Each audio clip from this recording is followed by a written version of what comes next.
The bullet ripped through the night air, shattering the crystal chandelier above the ballroom floor. Glass rained down like frozen tears as 300 guests dropped to their knees in terror. But one man remained standing. Dante Ravello stood at the center of the chaos, his white tuxedo immaculate, his dark eyes locked on the woman across the room. Time seemed to fracture around him. His heart, which had been dead for 10 years, suddenly remembered how to beat. She was here. After a decade of searching. After 10 years of sleepless nights and empty beds. After countless prayers whispered to a God he no longer believed in. Seraphina was standing 20 feet away from him, dressed in gold silk that clung to her dark skin like liquid sunlight, her natural hair crowned in an elaborate updo adorned with pearls. She was more beautiful than his memories had allowed him to remember. And she was pointing a gun directly at his chest. Seraphina, he breathed, her name a prayer and a confession all at once. My queen. Her hand trembled, but her voice did not. Don't you dare. Don't you dare call me that after what you did. After what you took from me. The guests remained frozen. His men, armed and deadly, waited for his command. One word and they would enter. One gesture and bullets would tear through the woman he had loved since he was 23 years old. But Dante Ravello, the most feared mafia boss in all of Europe, the man who had built an empire on blood and bones, did the one thing no one expected. He opened his arms wide. Then do it, he said quietly. If killing me will give you peace, pull that trigger. Because I have been dead since the night you left me, Seraphina. Every breath I have taken for the past 10 years has been borrowed. Every morning I have woken up has been a punishment. So go ahead, my love. End my suffering. Because living without you was never really living at all. A single tear rolled down her cheek. And that's when the second shot rang out. But we need to go back. Back to where this story really began. Back to a night in Lagos, Nigeria, when a 23-year-old Italian man walked into a crowded nightclub and saw his destiny dancing under purple lights. Before I continue, I need you to do something for me. Drop a comment right now telling me where in the world you're watching this from. I want to know exactly where this story is reaching. And while you're at it, hit that subscribe button and tap the notification bell. This story is going to take you on a journey you won't forget, and I don't want you to miss a single moment. Do it now. I'll wait. Dante Ravello was not supposed to be in Lagos that night. He was supposed to be in Milan, attending his father's funeral and accepting his birthright as the new head of the Ravello crime family. But Dante was running. Running from the blood on his hands, from the weight of a crown he never asked to wear, from the ghost of a father who had raised him to be a weapon rather than a son. His best friend and cousin, Enzo Marchetti, had suggested Africa. Disappear for a few weeks, Enzo had said. Clear your head. Nigeria is beautiful this time of year, and I have business contacts there. No one will find you. Dante had agreed. He needed to breathe. He needed to remember who he was before his father had twisted him into something unrecognizable. The nightclub was called Velvet Dreams, and it pulsed with an energy Dante had never experienced in the sterile, dangerous world of Italian organized crime. The music was alive. The people were alive. Everything moved with a rhythm that seemed to come from the earth itself. And then he saw her. Seraphina was dancing with her girlfriends near the bar, throwing her head back in laughter, her body moving with unconscious grace. She wore a simple red dress that left her shoulders bare, and her skin gleamed under the lights like polished mahogany. Her natural curls bounced with every movement, wild and free and utterly magnificent.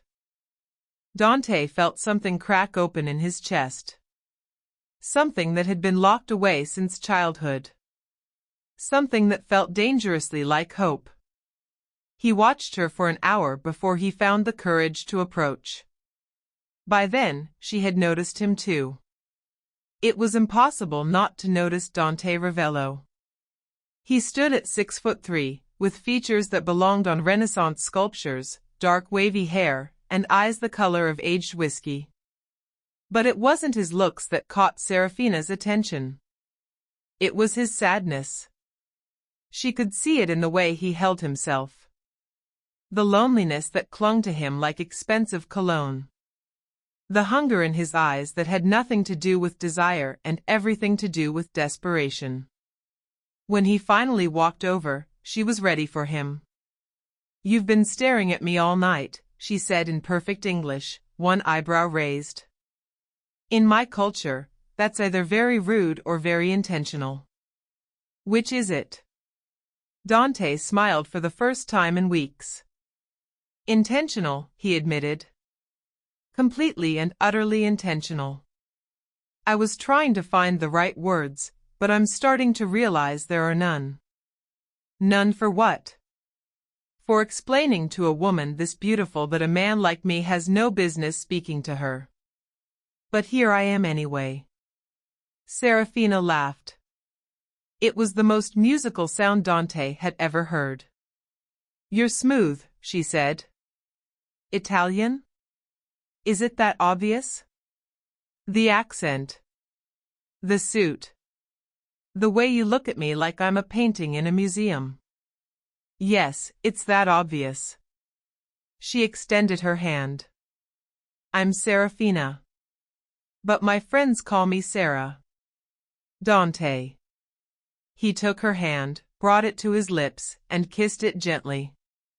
"And I hope to be more than a friend." That night, they talked until the club closed. Then they walked along the streets of Victoria Island as the sun rose over the Atlantic Ocean. Seraphina was 21 years old, a final-year medical student at the University of Lagos. She was brilliant, ambitious, and fiercely independent. Her father had died when she was 12, and she had watched her mother, Adiz, work 3 jobs to put her through school. Seraphina was going to become a doctor. She was going to build a hospital in her father's village. She was going to save lives because she couldn't save his. Dante listened to every word like it was scripture. And when she asked about him, he found himself telling the truth for the first time in years. "My father was not a good man," he said as they sat on a bench overlooking the ocean.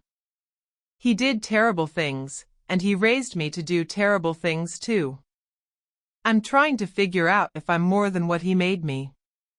I'm trying to find out if there's still something good inside of me." Seraphina looked at him for a long moment. The morning light painted her face in shades of gold and amber. "The fact that you're asking that question," she said softly, "means the answer is yes. Good men don't wonder if they're good. Evil men don't care." Dante felt tears sting his eyes. No one had ever looked at him the way Seraphina did. Not as a weapon. Not as an heir. Not as a threat. She looked at him like he was a man worth saving. That was the night Dante Ravello fell in love. He stayed in Lagos for 3 months. 3 months of dinner dates and long drives.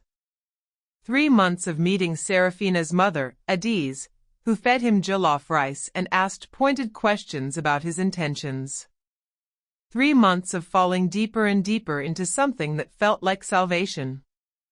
Enzo called every week, growing more frantic each time. "The family is restless, Dante. They need their leader. You can't stay in Africa forever." But Dante didn't care about the family. He didn't care about the empire. For the first time in his life, he had something worth living for. And he was about to risk everything to keep her. What Dante didn't tell Seraphina during those first magical months was the full truth about his family. He told her they were in business. He told her there was money and power involved. He told her his life back home was complicated. But he didn't tell her about the blood. He didn't tell her that the Ravello family controlled half of Europe's underground economy. He didn't tell her that his father had murdered his way to the top and expected his son to continue the legacy. He didn't tell her that people whispered his name with fear from Rome to Berlin. He was afraid. For the first time in his life, Dante Ravello was truly terrified. Not of enemies or bullets or death. He was terrified of losing Seraphina. He was terrified that if she knew the truth, she would look at him the way everyone else did. Like a monster. But love has a way of exposing everything we try to hide. It happened 6 months into their relationship. Seraphina had just finished her final exams, and Dante surprised her with a trip to Cape Town. They stayed at a villa overlooking the ocean, and for a few days, life was perfect. Until the men came. Dante was in the shower when he heard Seraphina scream. He grabbed his gun, he always carried a gun, even in paradise, and ran into the living room to find 3 men holding his woman at knife point. They were sent by Giovanni Calabrese, the head of a rival Italian family. Giovanni had discovered where Dante was hiding and wanted to send a message. The message was simple: come home and face your responsibilities, or watch everyone you love die. Dante didn't negotiate. The first man died before he could blink. Dante's bullet caught him between the eyes, and he crumpled like a puppet with cut strings. The second man tried to use Seraphina as a shield, but Dante was faster. He shot the man's kneecap, then his shoulder, then put a final bullet through his throat. The third man dropped his knife and ran. Dante didn't let him get far. When it was over, Seraphina stood in the center of the room surrounded by 3 dead bodies, her dress splattered with blood that wasn't hers. She stared at Dante like she was seeing him for the first time. The gun was still smoking in his hand. "Sarah," he started, but she held up her palm. "Who are you?" she whispered. "Who are you really?" And so Dante told her everything. He told her about his father, Vincenzo Ravello, who had built an empire on drugs, weapons, and human suffering. He told her about his childhood, spent learning to kill before he learned to read. He told her about the night his father died, murdered by rivals, and how Dante had inherited a throne he never wanted. He told her about the blood on his hands. The lives he had taken. The things he had done that would make her sick if she knew the details. And when he was finished, he dropped to his knees in front of her. "I understand if you want to leave," he said, his voice breaking. "I understand if you never want to see me again. But I need you to know that everything I felt for you was real. Every word I said was true. You are the only good thing that has ever happened to me, Seraphina. And I would burn my entire empire to the ground if it meant I could keep you." Seraphina was silent for a long moment. The bodies lay around them like fallen angels, and the smell of gunpowder hung in the air. Then she did something that Dante would remember for the rest of his life. She knelt down beside him, took his face in her hands, and kissed him. "I'm not leaving," she said when she pulled away. "I'm scared, and I'm confused, and I don't fully understand your world.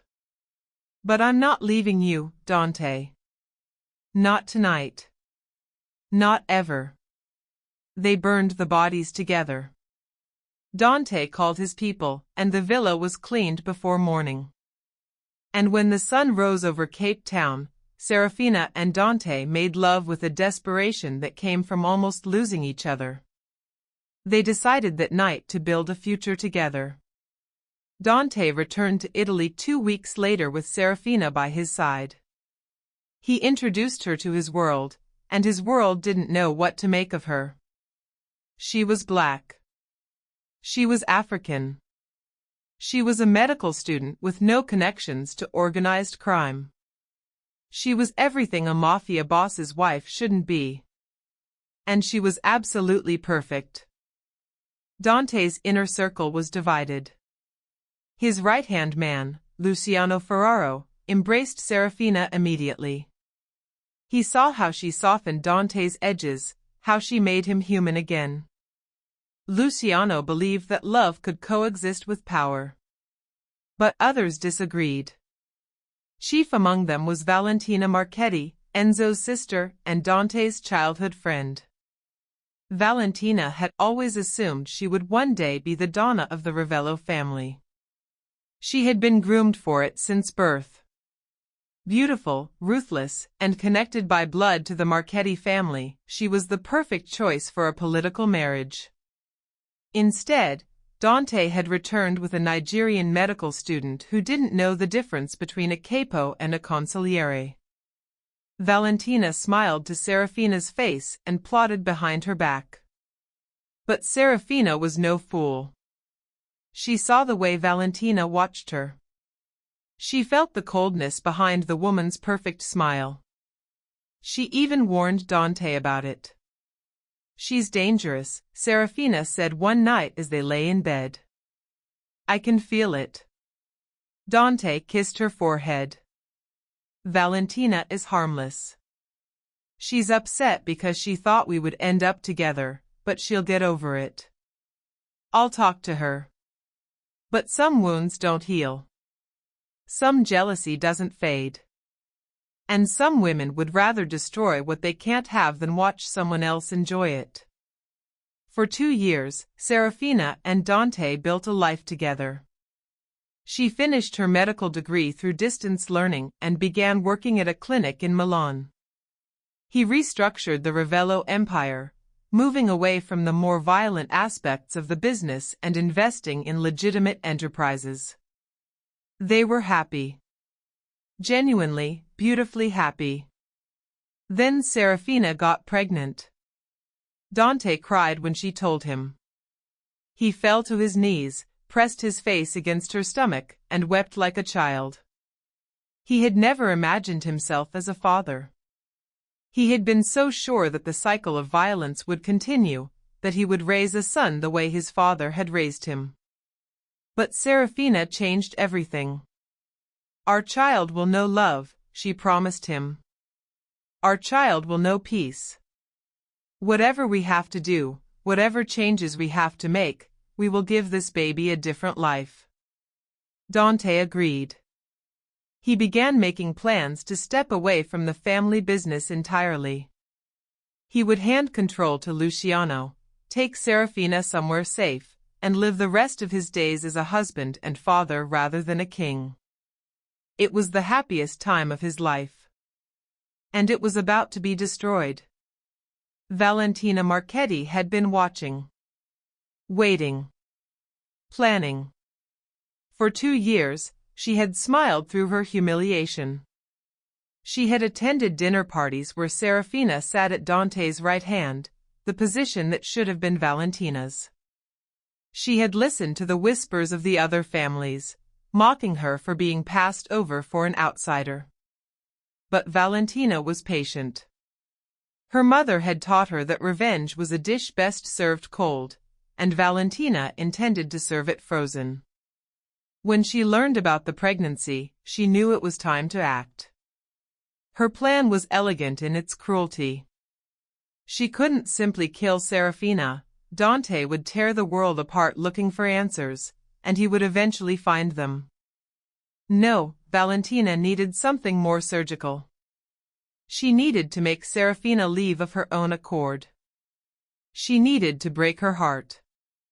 It started with photographs. Valentina hired a photographer to take pictures of her and Dante in compromising positions, doctored images that looked completely real. She made sure these photographs found their way to Seraphina's assistant, along with an anonymous note. "Ask him about the nights he spends with Valentina. Ask him what he does when you're at the clinic. Seraphina confronted Dante immediately.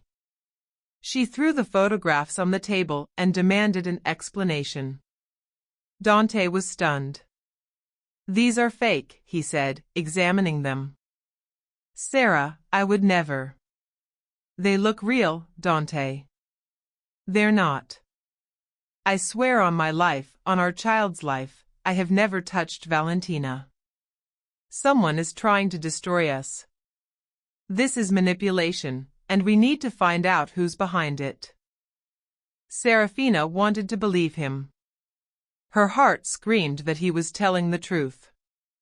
But Valentina's plan had multiple layers. 2 days later, Seraphina received a phone call from an unknown number. A woman's voice, actually Valentina's, disguised, whispered the address of a hotel downtown and a room number. "Come tonight at midnight if you want the truth about your husband." Against her better judgment, Seraphina went. What she found destroyed her. Valentina had drugged Dante at a business meeting earlier that evening. She'd had him transported to the hotel room, stripped of his clothes, and photographed in bed beside her. When Seraphina opened the door, she found Dante unconscious with Valentina curled against him, wearing nothing but a satisfied smile. "He couldn't stay away," Valentina purred. "He never could. I'm sorry you had to find out this way, but you should know what kind of man you're carrying a child for." Seraphina felt her world shatter. She didn't wait for Dante to wake up. She didn't ask for an explanation. The pain was too great, the betrayal too complete. She fled the hotel, tears streaming down her face, and drove straight to the airport. By the time Dante regained consciousness, Seraphina was on a flight back to Lagos. He tried to call her. He tried her mother, her friends, everyone she knew. But Seraphina had blocked him everywhere. She had disappeared completely, and she had taken his unborn child with her. Dante confronted Valentina, but she played innocent. She claimed Seraphina had invited her to the hotel room, that the whole situation was a misunderstanding. She had no idea why Seraphina had left. It took Dante 3 months to find proof that Valentina had orchestrated everything. 3 months of investigation, of reviewing security footage, of interrogating the photographer who had created the fake images. When the truth came out, Dante did something unthinkable. He killed Enzo. Enzo Marchetti, his best friend and cousin, had known about his sister's plan and said nothing.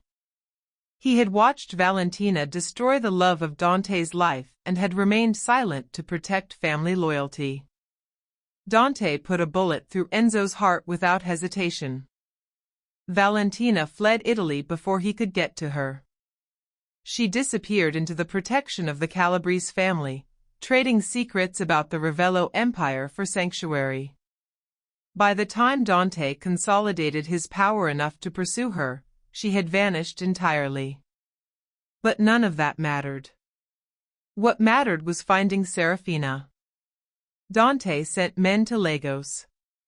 He hired private investigators, bribed government officials, called in every favor he had accumulated over a lifetime in organized crime. But Seraphina had vanished. He later learned that her mother, Adiz, had moved the entire family to Ghana to escape him. They changed their names, started new lives, and disappeared into anonymity. And Seraphina's baby?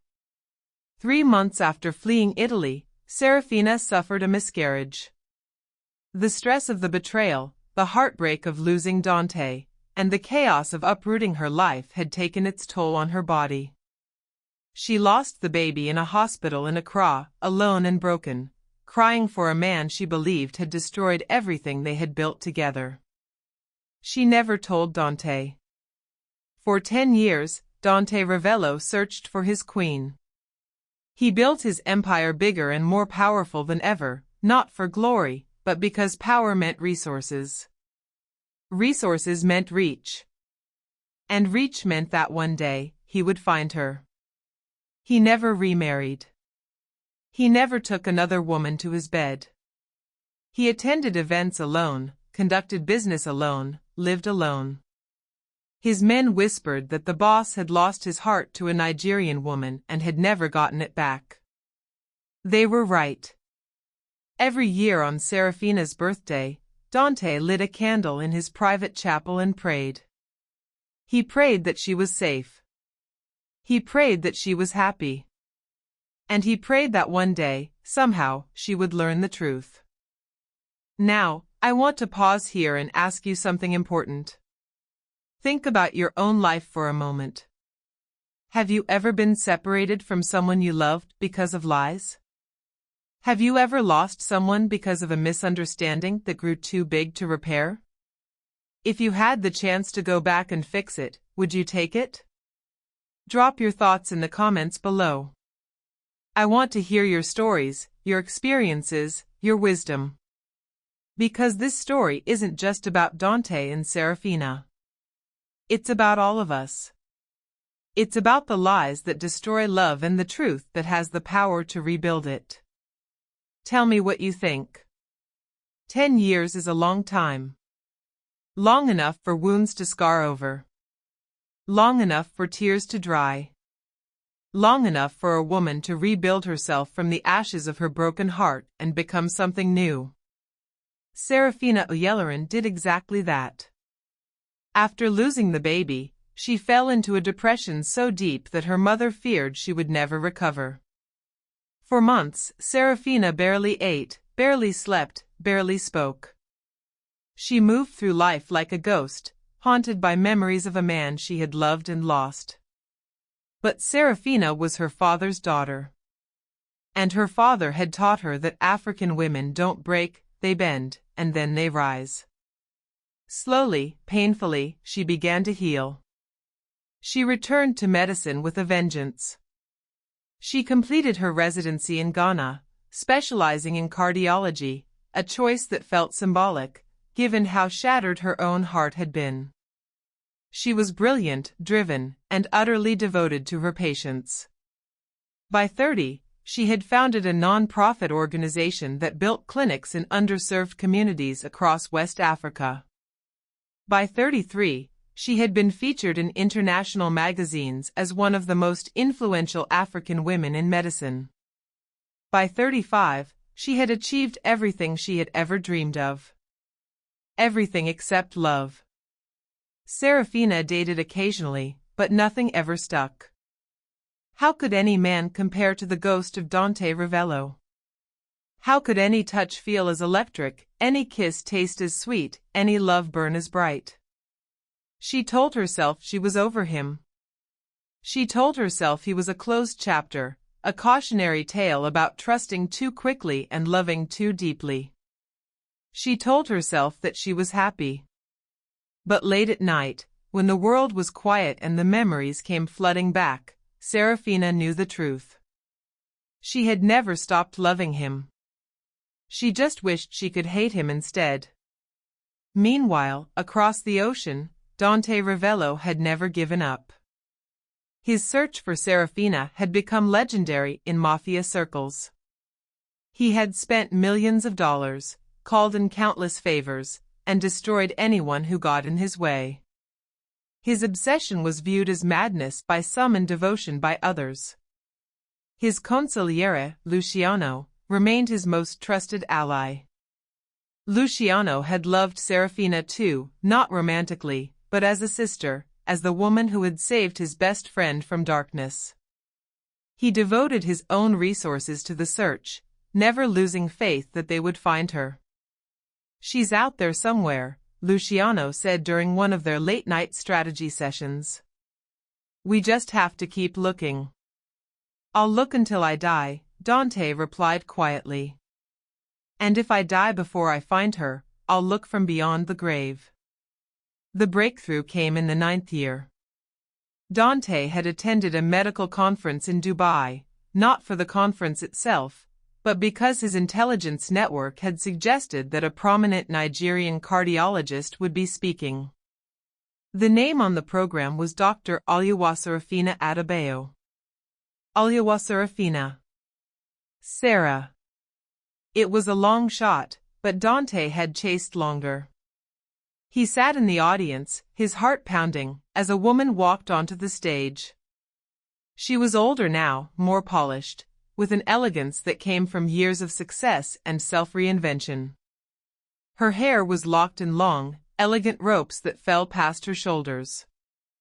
Her voice was steady and commanding as she spoke about cardiac care in developing nations.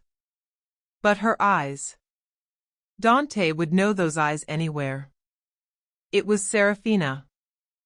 He didn't approach her at the conference.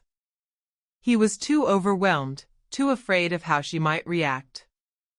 Instead, he did what he did best, he gathered information.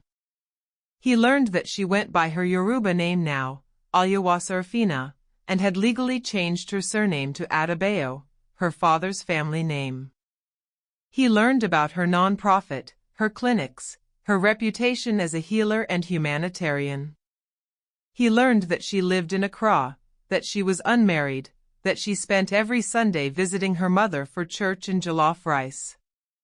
He learned everything except the one thing he needed to know: would she ever forgive him? For another year, Dante watched from a distance. He was terrified of approaching her, terrified of her rejection, terrified of seeing hatred in the eyes that had once looked at him with so much love. He told himself he was waiting for the right moment, but the truth was simpler. He was afraid. Then Valentina resurfaced. The intelligence came through Luciano. Valentina Marchetti had spent the past decade building her own criminal empire in South America. She had connections to the cartels, influence with corrupt governments, and a network of assassins that made even Dante's organization pause. And she had never forgotten Dante Ravello.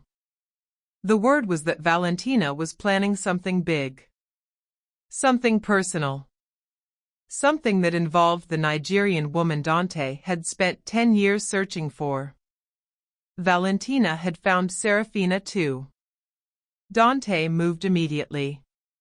He flew to Accra, brought his best men, and established surveillance around Seraphina's home and workplace.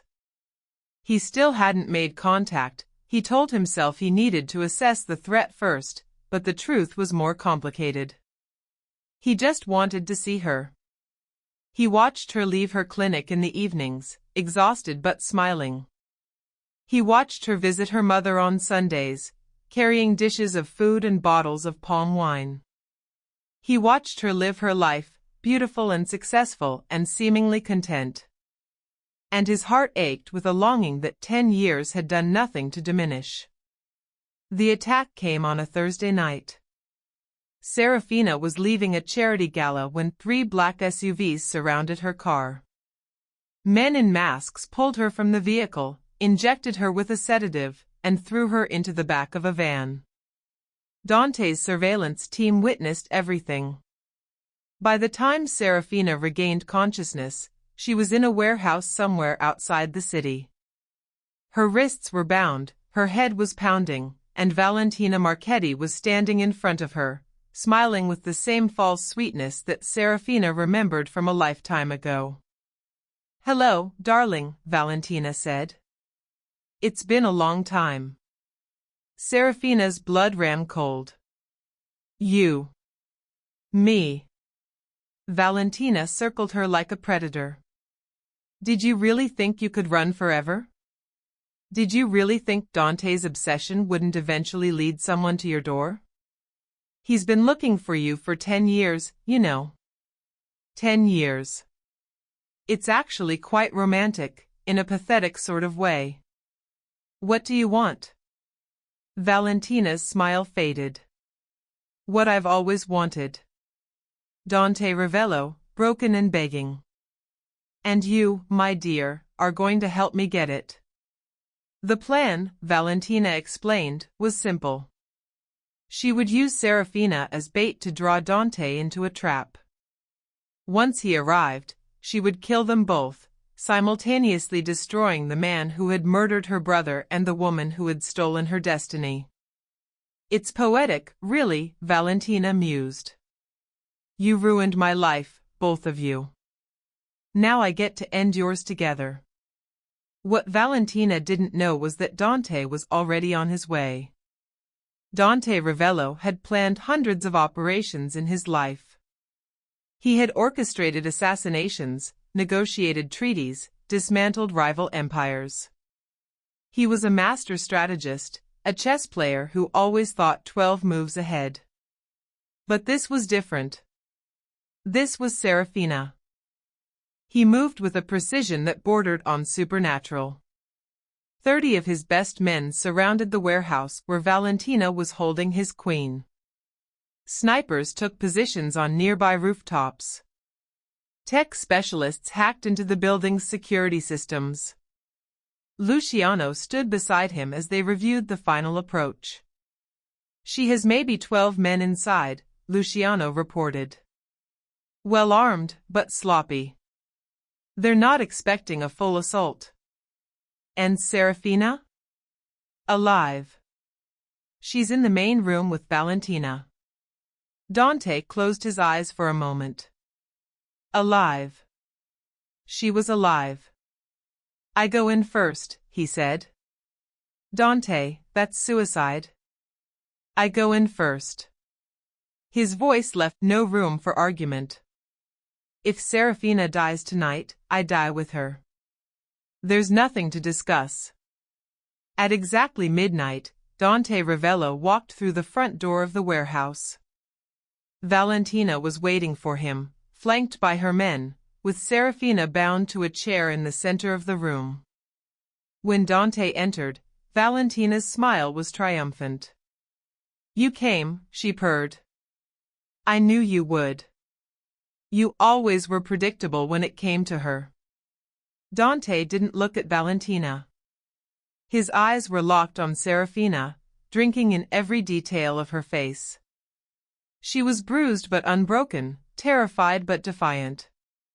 Even after everything, even bound and surrounded by enemies, she held her head high. His queen. Let her go, Valentina. His voice was calm, almost bored. This is between us. No, I don't think so. Valentina pulled a gun from her waistband and pressed it against Seraphina's temple. I've waited 10 years for this moment. I'm going to enjoy every second of it. She looked at Seraphina with contempt. Do you know what the funny thing is? He never touched me. That night in the hotel? I drugged him. The photographs were faked. Your entire heartbreak was built on a lie that I constructed to destroy you. Seraphina's eyes went wide. What? Oh, you didn't know? Valentina laughed. Dante was faithful to you until the very end. He never stopped loving you. He's spent a decade searching for you like a lovesick puppy.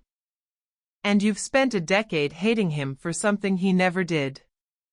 She leaned close to Seraphina's ear. You lost your baby because of stress and heartbreak, didn't you? I know about the miscarriage. Which means you lost your child because of me. Because of a lie. Isn't that delicious? Something broke inside Seraphina. All the anger she had carried for 10 years, all the hatred she had nurtured to survive, it suddenly had nowhere to go. Because it had been misdirected. Because she had blamed Dante for something he hadn't done. Because she had lost their baby because of a jealous woman's lies. Dante watched the realization dawn on Seraphina's face, and he felt his own heart shatter. A baby, he whispered. Sarah, you were pregnant when you left. What happened to our baby? Tears streamed down Seraphina's face. I lost it. 3 months after I left you. I lost our child because I believed her lies. I lost our child because I didn't give you a chance to explain. The warehouse fell silent. Dante stood absolutely still, processing the magnitude of what he had just learned. He had lost a child. A son or daughter he would never know, never hold, never love. And it was because of the woman standing in front of him with a gun pressed to his beloved's head. When Dante spoke again, his voice was ice. Valentina. You took my woman from me. You took my child from me. You stole 10 years of my life. He raised his hands slowly, revealing the detonator he had concealed in his palm. Did you really think I walked in here without a plan? Valentina's confident smile flickered. Right now, 30 of my men have your men in their sights.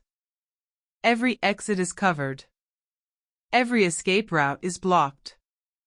The moment I press this button, explosives I've planted throughout this building will detonate, killing everyone inside, including me and including Seraphina. You're bluffing, Valentina said, but her voice wavered. Am I? Dante's eyes were dead. You took everything from me, Valentina. Everything. Do you really think I'm afraid to die? Do you really think there's anything left for me to lose? The standoff lasted an eternity. Then Seraphina spoke. Dante. Her voice was soft, cutting through the tension like a knife. Don't. Please. I don't want you to die. Not now. Not when I just learned the truth. Dante looked at her, and for the first time in 10 years, something like hope flickered in his eyes. Do you forgive me? He asked. For not protecting you from her lies? For not finding you sooner? For failing you in every way that mattered? Seraphina's tears fell freely now. There's nothing to forgive. You never betrayed me. I betrayed us by not trusting you. I betrayed us by running instead of fighting. You didn't know. I should have known. I should have trusted what we had. She strained against her bonds, desperate to reach him. I love you, Dante. I never stopped. Not for one single day in 10 years. Valentina made a disgusted sound. How touching. Unfortunately, neither of you is leaving here alive. She aimed her gun at Dante. And that's when Luciano's bullet shattered the skylight. The warehouse exploded into chaos. Dante's men poured in from every entrance, taking down Valentina's forces with ruthless efficiency. Dante himself moved like lightning, crossing the room in seconds and tackling Valentina before she could fire. They struggled on the ground, fighting for control of the gun. Valentina was stronger than she looked, fueled by 10 years of hatred and resentment. But Dante had something more powerful driving him. Love. He disarmed her with a brutal twist of her wrist, pinned her to the floor, and pressed the gun against her forehead. This is for my child, he said. The bullet ended Valentina Marchetti's life instantly. The silence after violence is always the loudest. Dante stood over Valentina's body, breathing heavily, the gun still warm in his hand. Around him, his men were securing the warehouse, checking for survivors, calling for cleanup crews. It was a scene he had witnessed 100 times before. But he felt nothing for any of it. He only had eyes for Seraphina. He crossed to her in 3 strides, cutting the ropes that bound her wrists, catching her as she collapsed into his arms. For a long moment, they simply held each other, 10 years of separation dissolving in the warmth of their embrace. I'm sorry, she whispered against his chest. I'm so sorry I didn't trust you. I'm sorry I ran. I'm sorry I took our baby away from you and then lost. Shoo. He held her tighter. None of that matters now. Nothing matters except this moment. You're here. You're alive. You're in my arms. That's all I need. He pulled back just enough to look at her face. She was older, wiser, more beautiful than he remembered. The years had given her a strength that radiated from within, a resilience that made his heart ache with admiration. My queen, he breathed. My Seraphina. I never stopped looking for you. I never stopped hoping. I never stopped loving you.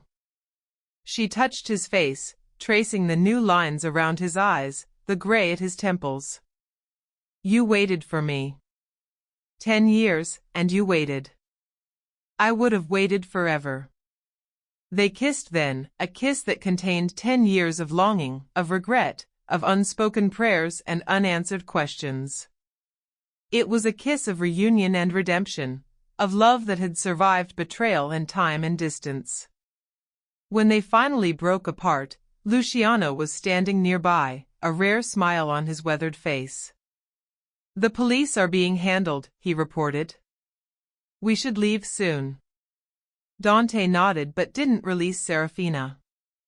He would never let her go again. Where do you want to go? He asked her. Anywhere in the world. Name it.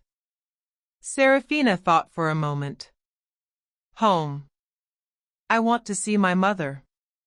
I want to tell her that you're not the monster I made you out to be. I want to start healing the damage I caused to your reputation in her eyes. Dante's throat tightened. You talked to her about me? Every day for 10 years. Seraphina managed a small smile. She knows everything I believed about you. And when I tell her the truth, she's going to apologize for every curse she put on your name. Despite everything, the violence, the grief, the unimaginable loss, Dante laughed. It was the first genuine laugh he had managed in a decade. They traveled to Accra together, Dante and Seraphina, along with a discreet security detail. When they arrived at Mama Adi's home, the older woman came out to meet them with a machete in her hand and murder in her eyes. You, she shouted at Dante. How dare you show your face here? After what you did to my daughter, after the pain you caused, you have the nerve to. Mama, stop. Seraphina stepped between them. There's something I need to tell you. Something I should have discovered years ago. The story took hours to tell. Seraphina and Dante sat in Adi's living room, drinking tea that went cold, explaining everything that had happened.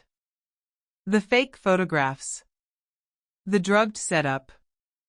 The lies that Valentina had constructed to destroy their love. When they reached the part about the baby, the grandchild Adi's had never known about, the old woman broke down in tears. I cursed him, Adi's wept. I prayed for his destruction every night. I asked God to punish him for hurting my daughter. And all along, he was innocent. Dante knelt before her. Mama Adi's, I don't need your apology. All I need is your blessing. I want to marry your daughter. I want to spend the rest of my life making up for the years we lost. I want to build the family that was stolen from us. Adi's looked at him for a long moment. Then she reached out and touched his face, the way a mother touches a son. You waited 10 years for her, she said softly. A man who waits that long isn't a monster. He's a blessing. Dante and Seraphina were married 1 month later in a ceremony that blended Italian tradition with Nigerian culture. The wedding was held in Lagos, at the very nightclub where they had first met 15 years earlier. Velvet Dreams had been rented out entirely, transformed into a cathedral of flowers and candlelight. Seraphina wore white and gold, her locks adorned with cowrie shells and diamonds. Dante wore a traditional agbada alongside his Italian suit, a symbol of the two worlds that had come together in their love. They spoke their vows in English, Italian, and Yoruba. They danced to Afrobeats and classical music. They fed each other jollof rice and tiramisu, laughing at the strange and beautiful collision of their cultures. And when the night was over, Dante carried his bride to their suite and made love to her with a tenderness that reduced them both to tears. "We'll have more children," he promised her in the darkness. "When you're ready. If you want. But if you don't, that's okay too. All I need is you." Seraphina pressed her hand against his heart. "I want to try. I want to give you the family we should have had. But I need time. We have all the time in the world." 2 years later, Seraphina gave birth to twins, a boy named Chidi, which means God exists in Igbo, and a girl named Valentino, a name they chose deliberately to transform the shadow of Valentina into something beautiful. Dante stepped away from his criminal empire, handing day-to-day operations to Luciano while he focused on legitimate business and philanthropy. He funded Seraphina's clinics across Africa and established scholarships for Nigerian students studying medicine in Europe. They built the life they had dreamed of 15 years earlier, sitting on that bench in Lagos as the sun rose over the Atlantic. A life of love and purpose and second chances. And every night, before they fell asleep, Dante would whisper the same words to his wife. "Thank you for giving me another chance to love you. Thank you for waiting for me, even when you didn't know you were waiting. You are my queen, Seraphina Ravello. Today, tomorrow, and forever. Now, I need to ask you something, and I want you to be honest with yourself. This story reached you for a reason. Maybe you needed to be reminded that love can survive betrayal. Maybe you needed to believe that second chances are possible. Maybe you needed to hear that the truth always finds its way to the surface, no matter how many years it takes. If this story touched your heart, if it made you feel something, if it gave you hope, then I need you to do 2 things for me. First, subscribe to this channel. Hit that button right now and turn on notifications. Because there are more stories coming, more journeys of love and loss and redemption, and you deserve to experience every single one of them. Second, share this video. Send it to someone who needs to hear it. Post it on your page. Tell your friends and family. Because somewhere out there, someone is going through their own decade of pain, their own separation from someone they love. And this story might be the thing that reminds them not to give up. The love you're waiting for? It's still waiting for you too. Don't let it slip away. Until next time, remember, love is patient. Love is powerful. And love, true love, always finds its way home.